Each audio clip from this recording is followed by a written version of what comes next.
नमस्कार, SPT news में आपका स्वागत है। पेश है 26 जून सोमवार दोपहर 3:15 राजस्थान की 15 बड़ी खबरें।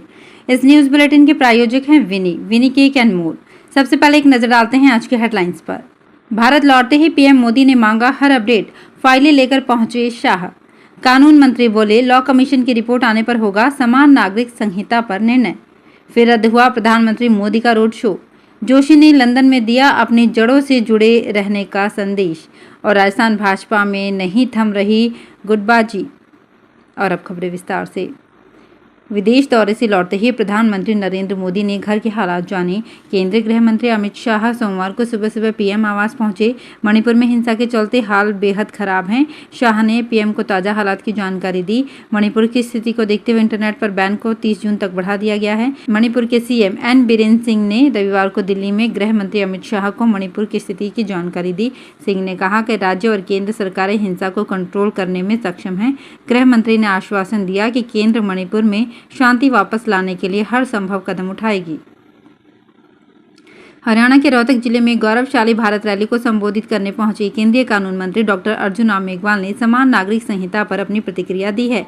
मेघवाल ने देश के लोगों की मांग की है कि समान नागरिक संहिता लागू होनी चाहिए, लेकिन अभी लॉ कमीशन ऑफ इंडिया में मामला अटका हुआ है। इसकी रिपोर्ट आगे आने की रणनीति तय की जाएगी। वहीं कांग्रेस पर निशाना साधते हुए केंद्रीय कानून मंत्री ने कहा कि आपातकाल के दौरान देश में मीडिया का गला घोंटा गया था। जो नेता उस दौरान जेल गए थे, आज वो कांग्रेस के साथ खड़े हैं।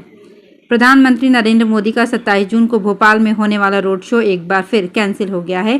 भोपाल के राजभवन से लेकर पुलिस कंट्रोल रूम तक प्रधानमंत्री का करीब 350 मीटर का रोड शो होना था, लेकिन मौसम खराब होने के कारण रोड शो कैंसिल करना पड़ा। इससे पहले भी एक बार प्रधानमंत्री के रोड शो की परमिशन पीएमओ की ओर से नहीं मिली थी। बाद में भाजपा के अनुरोध पर शो के लिए अनुमति दी गई थी।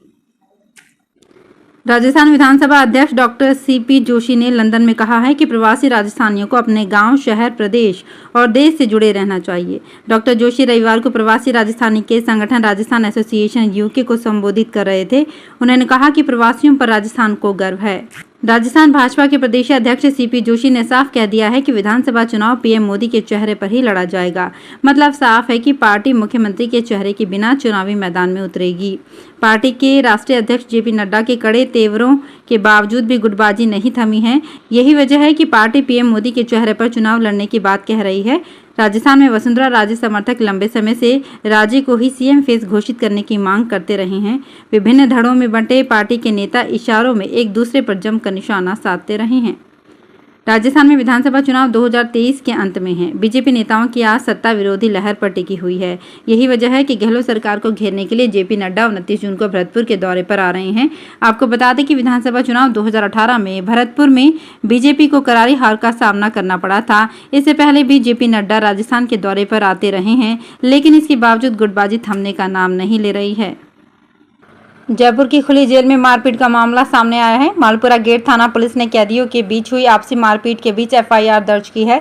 रामचरण मीणा ने रिपोर्ट दर्ज कराई है कि रेलवे कॉलोनी कोटा के दीवान को कारावास की सजा हुई थी और वो ये सजा काट रहा था। आरोपी ने रामचरण मीणा से मारपीट कर गंभीर चोटें पहुंचाई। इसके बाद जेल प्रशासन की ओर से उसे निजी अस्पताल में भर्ती कराया गया। मालपुरा पुलिस ने बताया कि पीड़ित रामचरण मीणा खुली जेल में आजीवन कारावास की सजा काट रहा है। कोटा संभाग के सबसे बड़े मातृ एवं शिशु रोग हॉस्पिटल जेके लोन की नई बिल्डिंग पहली बारिश में टपकने लगी। रविवार देर रात तेज बारिश के बाद बिल्डिंग की छत में पानी भर गया। निकासी नहीं होने पर आईपीडी के तीसरे फ्लोर पर बारिश का पानी आ गया। इस फ्लोर पर बच्चों का वार्ड बना है। सूचना मिलने पर हॉस्पिटल प्रशासन में हड़कंप मच गया। आनन फानन में बिल्डिंग की छत पर जाने वाले गेट का ताला खुलवाकर छत पर भरे पानी की निकासी करवाई गई। घटना देर रात 8 बजे के आसपास की है। 4 महीने पहले शुरू हुआ और राजस्थान से गुजरने वाला दिल्ली मुंबई एक्सप्रेसवे देश का पहला स्मार्ट हाईवे भी बनने जा रहा है। यहां गाड़ियों पर नजर रखने के लिए कैमरे लगाए जाएंगे। यदि नियम भी तोड़ा तो चालान सीधे घर आएगा। दरअसल हाईवे की शुरुआत के बाद जब यहां हादसे बढ़े तो इन पर लगे मॉनिटरिंग कैमरों को खंगाला गया। सामने आया कि गाड़ियां बेलगाम दौड़ रही है। इतना ही नहीं, कुछ बाइकर्स यहां खतरनाक स्टंट भी कर रहे हैं। ऐसे में इन सभी को रोकने के लिए दौसा में नेशनल हाईवे अथॉरिटी ने कैमरे लगाने का फैसला किया है। 48 साल बाद केंद्रीय माध्यमिक शिक्षा बोर्ड स्कूलों में आपातकाल को पढ़ाया जाएगा।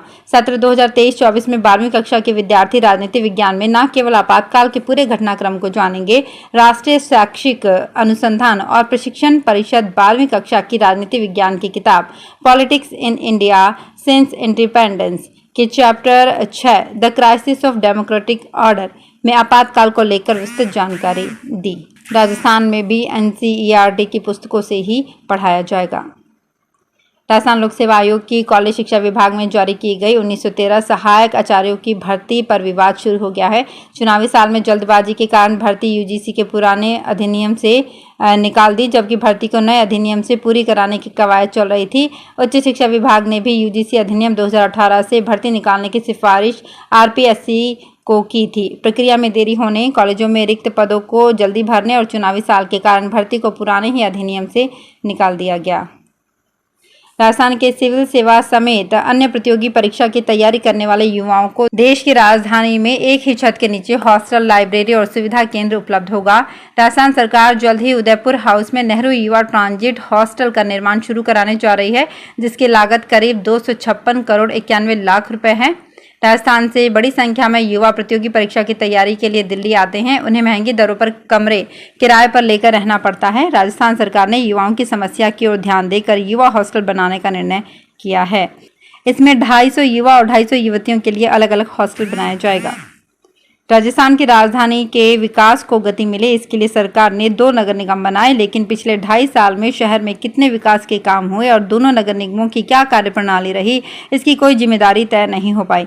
हकीकत यह है कि दोनों ही नगर निगमों में नियमानुसार साधारण सभा ही नहीं हो पा रही है। बोर्ड बैठक हो भी रही है तो पूरे प्रस्ताव मूर्त रूप नहीं ले पा रही हैं। पिछली बोर्ड बैठक के कितने प्रस्ताव धरातल पर उतरे, इसकी मॉनिटरिंग की कोई व्यवस्था नहीं है। ऐसे में साधारण सभा पर ही सवाल उठने लाजमी हैं। जानकारों की माने तो साल 2009 के बाद गत बैठक की पुष्टि नियम को हटा दिया गया। टेक्सटाइल सिटी भीलवाड़ा के गुर्जर समाज के प्रबुद्ध जनों ने रविवार को मीडिया के साथ संवाद कर शहर की प्रमुख समस्याओं को रखा। समाज के प्रबुद्ध लोगों का कहना था कि अफसर व नेता शहर के विकास में गंभीरता से रुचि नहीं ले रहे हैं। खस्ता हाल सड़कों, कचरे से अटे नाले नालियों और बिगड़े सफाई व्यवस्था के कारण आमजन परेशान हो रहा है। नगर विकास न्यास व नगर परिषद के अफसर आमजन की परेशानियों की अनदेखी कर रहे हैं। कलेक्ट्रेट के एकल खिड़की पर सरनेम में गोत्र लिखी होने पर आवेदकों को टकराया जा रहा है। राजकीय अभियांत्रिकी महाविद्यालय धौलपुर, जो पूर्व में भरतपुर इंजीनियरिंग कॉलेज में संचालित था, कॉलेज को अखिल भारतीय तकनीकी शिक्षा परिषद से मान्यता मिल गई है। इस कॉलेज का साल 2017 में अस्थायी तौर पर भरतपुर गवर्नमेंट डिग्री कॉलेज में हो रहा था। कॉलेज के पास उस समय अपना कोई भवन नहीं था। साल 2020 में कॉलेज को धौलपुर PG कॉलेज कैंपस की 16 बीघा जमीन आवंटित हुई। अभियांत्रिकी महाविद्यालय के शैक्षिक भवन का निर्माण कार्य चल रहा है, जो अंतिम चरण में है। तो फिलहाल इस बुलेटिन में इतना ही। फिर हाजिर होंगे कुछ और बड़ी खबरों के साथ। अगर आप भी अपने आसपास की छोटी बड़ी और महत्वपूर्ण खबरों से अपडेट रहना चाहते हैं तो सब्सक्राइब कीजिए हमारे चैनल SPT न्यूज को और प्रेस कीजिए बेल आइकन पर।